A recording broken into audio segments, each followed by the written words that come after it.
Hey y'all, welcome back to my channel. So today it's going to be super fun, like I always say. I'm excited. I've been giving you little hints in some of my videos every now and then, but I don't know if you can see over there.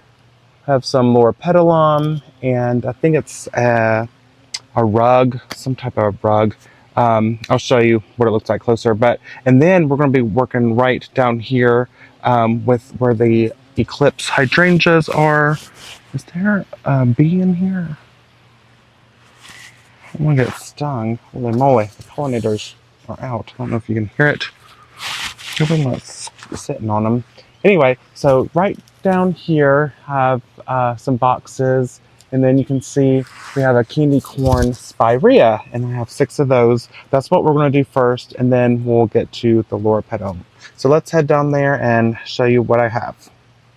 Alright, so today I'll be using, I have my compost, gloves obviously, I need my, okay, it's already down there, biotone, and obviously these beautiful plants. So I'm going to unwrap those and we'll see what the plant tag says. Tell them about the candy corn spirea. Oh, just trying to catch the carpenter bees, the wood bees. Okay. So this is the proven winners, and I believe this is in a 2-gallon. This is the double play candy corn. So let's read about it. It's absolutely beautiful. Let me just rip this thing off. Look how gorgeous that is. They have it next to, looks like a buddleia bush, a butterfly bush. And I'm not sure what that is. Maybe like a evergreen, and I don't know. Anyway, so this is a low maintenance, easy color. Let's open this up. So it gives, like, I love this because it's has a lot of seasonal interest. So it says crazy, colorful, double play candy corn. Spirea is an easy care way to brighten up your landscape. Needs a very low maintenance as it naturally takes on a neat and tidy habit. Isn't that cool? So it says dig hole wider than the pot, obviously. I'm going to carefully remove the root ball, water well, apply 2 to 3 inches of mulch, and which I'm doing that very soon. So it likes sun or part shade. So colorful foliage. This will get part sun. It'll get at least 4 to 6 hours of sun. So and winter, spring is orange, and then summer it has these little chartreuse color. And spacing 2 to 3 feet wide.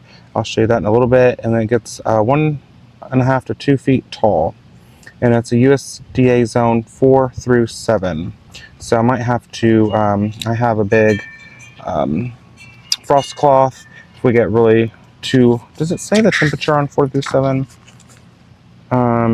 Yeah, down to -30, which is very absurd.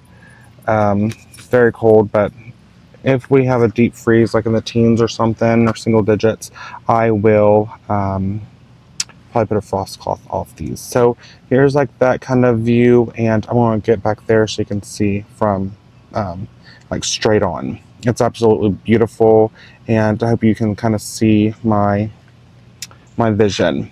Okay, so don't mind the mess. I just have the compost and the biotone laid out there, but I want you to kind of see the big picture.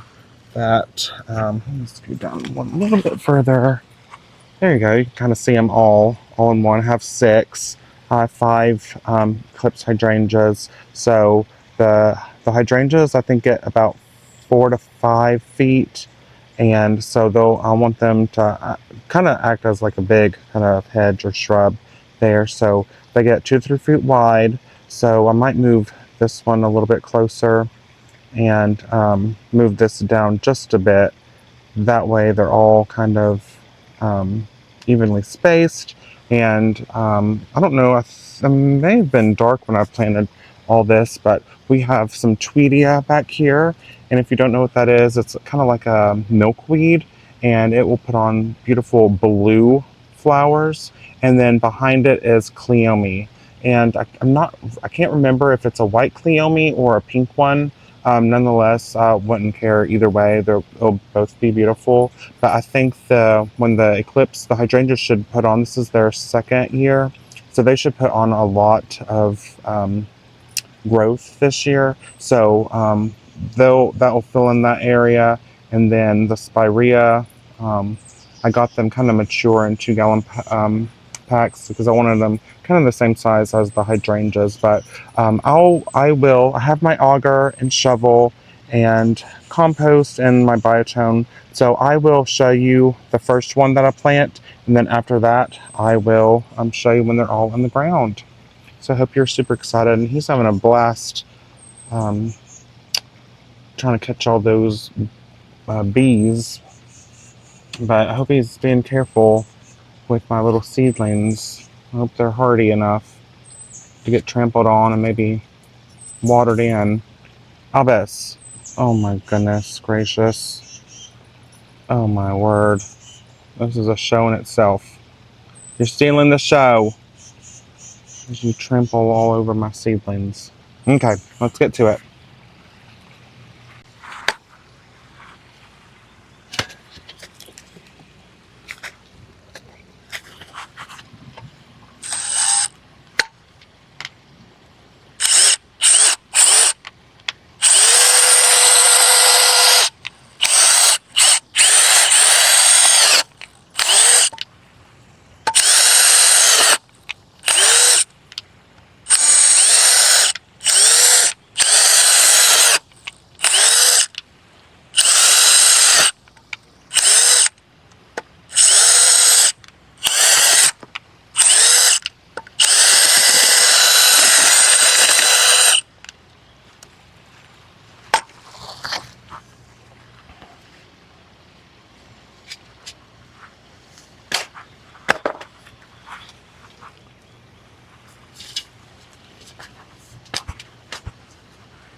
See what I have to deal with?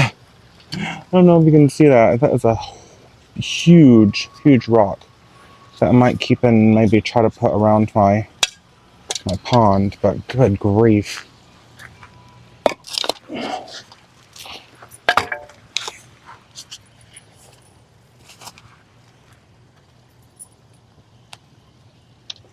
What is that? No, is that a beer can?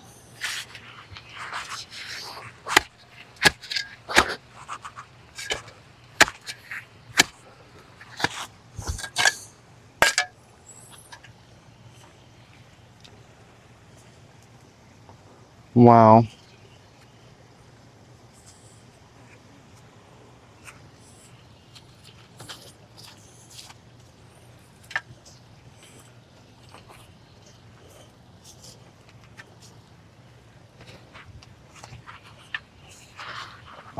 So let me show you what I found.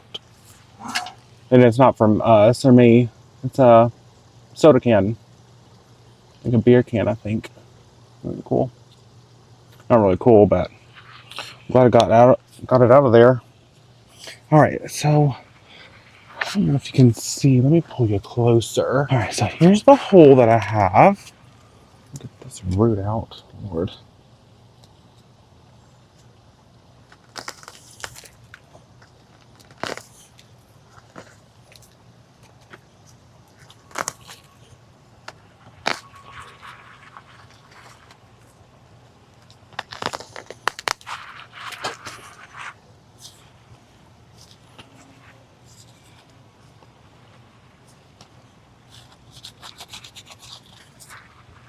Put the compost in there.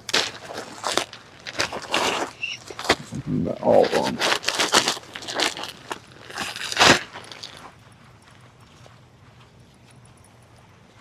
The compost in there. And then I'm going to do the biotone. Oh, but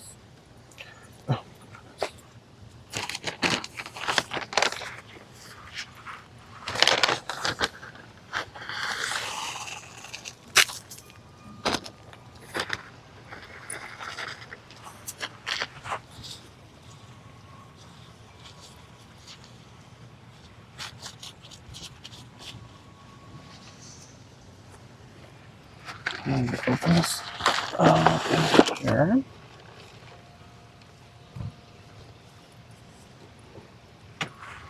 Yeah, looks good. Tease the roots out a bit. And then introduce it to the natural.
Abbas. Oh my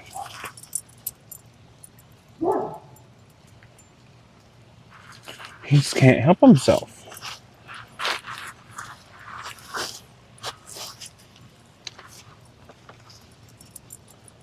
Alright, I'm going to do a little bit of biotone on that root ball. Massage in.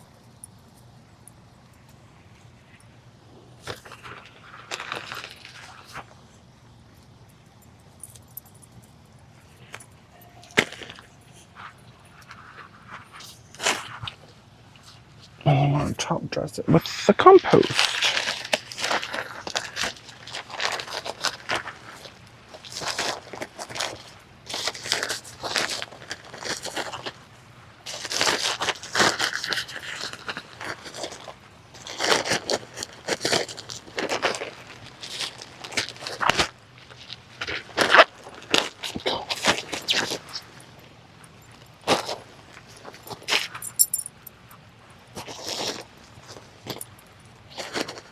All this.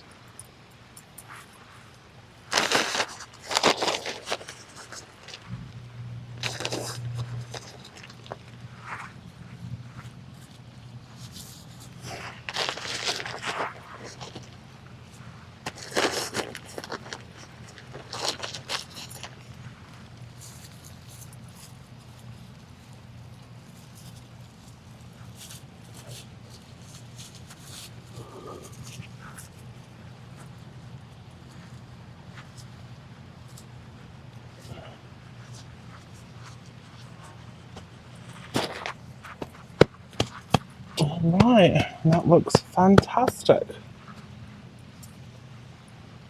Alright, so we got the first one in. It looks so pretty. Oh, we just have 5 more to go. So, I'm going to do that, and then I will show you once they are all in the ground. I'm just going to do the same thing for each one. Alright, you ready? Here they are. Oh, they're so beautiful. I think they look so good. So now they just have to grow. I have the cleome, like I said, milkweed, they're blue, eclipse hydrangeas, and candy corn spirea. Alright, so that bed is almost finished other than just the mulch. Now let me show you real fast what I had to dig up. This is a freaking brick and really big rocks, so whew, my wrist is tired, but we gotta push through. because we have a deadline to meet. So these are, I cannot remember the variety of Loropetalum, but they are beautiful. I think they're in 5-gallon buckets, so they're huge. And then this is what the rug looks like. So since that's already little, and I have two that I have to plant, and then I already see I have one over there already. And see, this is one it's been there for I guess a couple years, and it's kind of established. So I want one definitely there, and maybe in that corner, I think. Yeah. So I think I'm going to move. There's a little bit of remnant of something.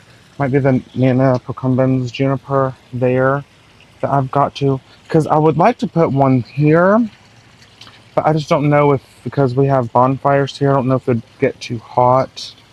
I don't know. I might try it. I might put the other one there and move that one up just a little bit. But, because I like them how it kind of hugs over the wall.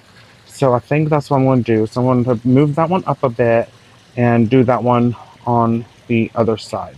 So let me do that, and I will show you right when I get back. All I'm going to do is use the auger and compost, plant tone, natural compost, and then biotin on top, and then we're going to mulch this area too. But while I'm talking about it, I'm going to show you the Loropetalum. But so see, these have struggled ever since I have planted them. So I'm going to pot up two and just give them away. I want to pick out the best ones for me, and that's going to go in my shade garden, part shade, next to my gardenias. I'm going to get to flank those. So I'm just going to have to dig those up, and we're going to replace it with those that are already kind of established. So I'm going to do the junipers. I'll show you those, and then I'll show you the process with these Loropetalum. All right, y'all, the rugs are in. So that is what they kind of look like. I guess it's considered prostrate, I can't remember. They just creep on the ground. And so we have 3 now. You can kind of see how this one was. This is, I think, 2 years old. And so these are almost reaching, but I think that fills in that area beautifully. And so I'm just going to, I transplanted that one that was kind of sickly looking. And this is the Procumbens Juniper. So I'm just going to move that one right there in hopes that it'll kind of fill in this area with that one. So that's all I'm going to do. And then let's get to the Loropetalum. All right, y'all, let me show you the little thing I just planted. It looks almost like a bonsai-ish, but I'm just going to use my shovel or spade and uproot all of these. And then I'm just going to kind of gauge. I'll probably, I kind of weeded through here. And so I'm going to bring the Loropetalum and kind of get a view of what it's going to kind of look like. I have to be mindful of the wires. This is to the koi pond, and then there's a tube running through here somewhere.